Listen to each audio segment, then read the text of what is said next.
Welcome back to EMAC2411 on YouTube.com. I'm back. Today we're going to be talking about John Cena and WWE, back in WWE for a number of months, about 2 months, over 2 months actually, working all these dates, consecutive SmackDowns, India, pay-per-views, or premium live events, whatever the case may be.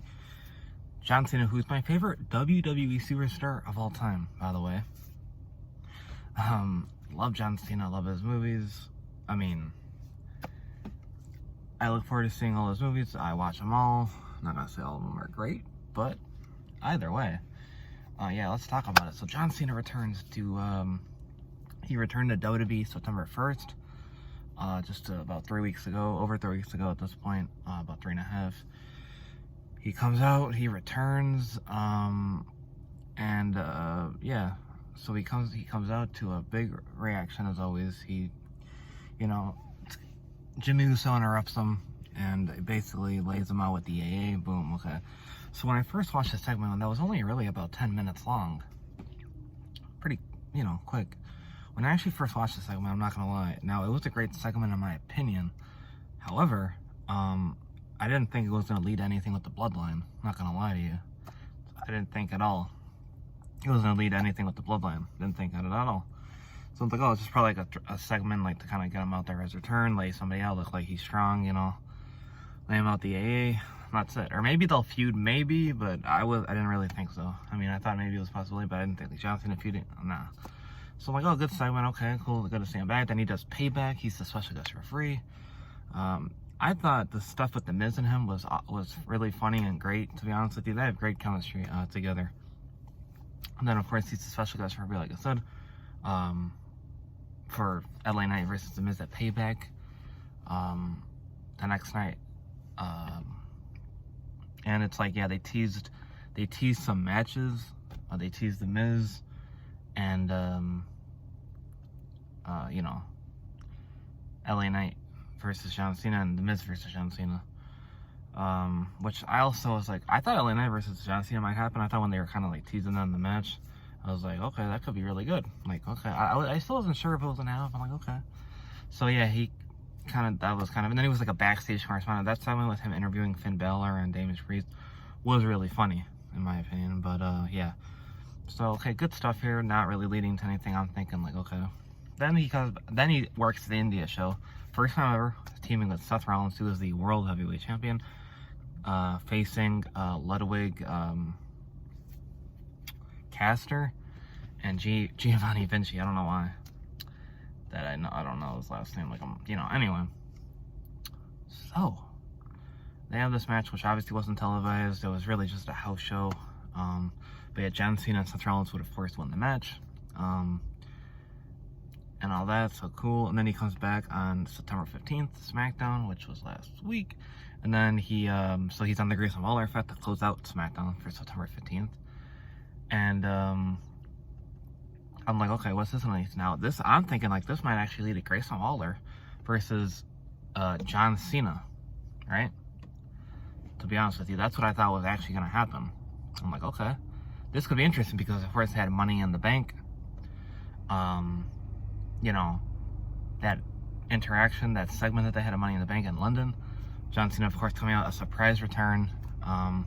He was in London filming Heads of State, an Amazon original movie, Prime Video original movie. But he was able to show up, got a big pop. It was great to see him. It's great to see John Cena always back in WWE, of course. So he comes out, Grayson Waller interrupts him. And then, of course, he lays out Grayson Waller. Cool. Good segment. Like, okay, maybe that'll lead to a match. That's what I'm thinking. Like, okay, maybe SummerSlam, of course, didn't happen. He didn't appear until he came back September 1st. Of course, the Hollywood, all the strikes going on, WGA and the SAG-AFTRA. But I'm like, okay, he's gonna be on the Great Waller effect. He didn't even talk. The segment was honestly like okay. It's like, okay, I'm like, okay. Waller, you're letting the young talent, you're letting them get the upper hand, you're letting them talk down you. You're letting them. You know what I mean? Get the mic work and, the spotlight on them. I think Waller was kind of saying, you're in the spotlight and all that stuff, even though I don't actually believe that was true, but I know he's a heel. Obviously, That's what he's obviously that's what he's trying to do, you know, is bash on the good guy, right? So, but either way, and it's like every time he would talk, interrupted. I'm like, okay, like, let him speak, let the man speak. It was also a quick segment, like 10 minutes, but I know The Rock came back, which is also great to see. I'm not the biggest fan of The Rock, not gonna lie, but I do like The Rock either way. And apparently he took him a lot of the time up because I was like almost 20 minutes as well with Pat McAfee as well. Yeah, it was like also like a short segment. I'm like, okay, but like why was Grace Waller there to begin with? Didn't lead in, like he didn't even ask him, like it was, I don't know, you know. And then you know, so then you know, because then Jimmy Uso comes out, Jimmy Uso, Solo Sikoa come out. You're like, yeah, Solo Sikoa and Jimmy, they've had problems because he's like, I'm done with the bloodline, remember? And then all of a sudden, him and Jimmy are like cool for some reason. After he was like, and then he like kicks him in the face. I don't know, it could have been a fake out, but still didn't make sense because it just felt like it happened out of nowhere. But so yeah, they lay out Cena, well, super kick him, AJ Styles comes to rescue. Cena does his moves. They stand tall in the show. Cool. I'm like, okay, this is gonna lead to a tag team match with all four of them, right? Okay. John Cena's the first wrestle some dark matches as well, which he's won. I want to see him wrestle on TV. It's like, you know, I mean, so then it would lead to this week on SmackDown, September 22nd. Cena coming out to kick off the show. Styles comes out. They're gonna basically say, let's have this match tonight. I didn't come back to do this, or that. I came back to be a competitor, to wrestle. You guys want to see a match tonight? Yeah. I'm like, okay, because there's rumors that he was gonna have a night. I'm like, okay, let's go. Let's do this thing on SmackDown tonight. Let's do the big main event tag team match. Let's go. I was ready. The reports were not true. Yeah, that's how they kick out the show. They come out and they're like, okay, it was just like a big tease, right? Like, okay, cool. It just feels like we're not, you know, it's like, okay, where's this going? Like, okay. So then backstage segment, like, okay, can you make it tonight? I don't know. Okay. That's why I'm in, like, we don't want to have it tonight, of course, because we do what we want. So, awesome. So then we get to, you know, I'm blanking for some reason. So yeah, then you get to the segment where they're gonna do the contract signing. Like, it just felt all kind of quick about it. Honestly, it felt all abrupt. It just felt rushed. It just felt like out of nowhere, all this stuff. He comes like, let's have the match tonight. No, we're not gonna have the match tonight. Like within this obviously is a span of a 2-hour show. Less than that if you think about when they actually, you know, kick out the show, you know. So then it's like, let's make the match tonight. No, I don't. Nah. Come on, can you think you can make it? Like, it's like, nah. Do you think you make it happen? I don't know. Paul, let's talk to Paul. They're talking. They come back in about halfway through the show. Oh yeah, so so here's what's like. I have a contract, and okay, it's like, okay, that's Fastlane. Okay, we're gonna do the contract signing tonight. All of a sudden, like, when that was like the quickest contract signing of all time that happened within one night, within 2 hours. Not even if you think about it. Think about it. They've always promoted contract signings. When have you seen in the same night when someone says, let's do this match tonight? They're like, we're not going to do it tonight. And then all of a sudden, within the same show, they're like, actually, we're going to do a contract signing tonight. But, yeah. And, cool. Awesome. So, they go out. Cena just comes out. Let's sign the contract. Okay. They beat up Styles. The whole thing at the end felt very, it just felt like it dragged out. It you know, it was too long, the closing segment as well of SmackDown this week. As much as I'm talking about those felt like too short maybe, or it's like, why didn't they give them more time? This felt it was like 15-20 minutes at the end where they're like, you can just tell they didn't know what else to do. I don't know why, it just felt dragged out. I don't know, because even the way they know music, they come out and they're just like, okay, they're in the ring for like minutes, and Paul Heyman's like stalling, and I'm like, when have you ever stalled? Like, Heyman's always quick on, and it's like they knew, like, well, we still got like 15 minutes to go, we don't got much to say here. Cena's gonna make the save in about 10 minutes, even though he should have did that like right when we came out here, because, you know, Styles just got attacked. It also felt too long. That's why I said it just all felt not timed out right, because anybody who just beat Styles up, Cena should come right back out beating their ass. He obviously would. He would come out after they said some things. makes a big pop, the big, you know, comes out, okay. And then LA Knight was supposed to, of course, come out. Got COVID, I guess.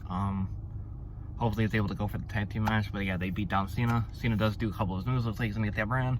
It's a 2-on-1. No save. They beat him down again. They stand tall in the episode. This is all leading to a Fastlane tag team main event match. LA Knight looks like, and John Cena versus Jimmy Uso and Solo Sikoa, which could be a really good match, to be honest with you. And to protect Cena, not doing a one-on-one match, taking bumps, and also, of course, him, you know, not having to have to carry it on himself, you know, because that Austin Theory match was not that great. Not gonna lie, I'm the biggest John Cena fan there probably is. And that match was not good. For WrestleMania opener, nope. If it was on Raw, I might have said okay, it was alright. For WrestleMania, no. No. Was not good. Not gonna lie. Worst Cena match you've seen in a while. I mean, I know he only wrestles really once a year, but I mean, honestly, I can't think of the last bad John Cena match other than where it was like, eh. But yeah, that happened, and so yeah, they're gonna have a tag team match. We don't obviously have the official partner for John Cena, but we'll see what happens. But so far, he's feuding with the Bloodline again. It's like, that's cool. I wanted something more out of this, or someone else. I like the feud. I like having John Cena in WWE, but it's like, it could be better. He'll be on SmackDown once again this week. We'll see what happens before that. But yeah, so thank you guys for watching. This is a video I just wanted to make. I don't know. Felt like talking about this a little bit. I'm glad to see John Cena back in WWE. What do you think about John Cena's run so far? This current run since he's come back for the last few weeks in WWE. What do you think about all this? Are you excited? Are you not excited? Do you think he should be facing the Bloodline? Do you think, you know, it should be somebody else? Whatever you think, let me know in the comment section below. Thank you guys for watching. Make sure you like, share, comment, subscribe. As always, I mean, I don't know. That's what I would like you guys to do. Thank you guys for sticking with me if you're watching this. Yeah, I don't know if I'll make videos constantly again. I'm not gonna lie to you, but keep posted. You never know. Like just like this, it's been a couple years. Maybe I'll make an update video. Maybe, I don't know. We'll see what happens. Thank you guys for watching, and until next time, guys. Peace out. You can see me, literally. But yeah, thank you guys. Thank you. I'll be back hopefully soon with another video. Peace out.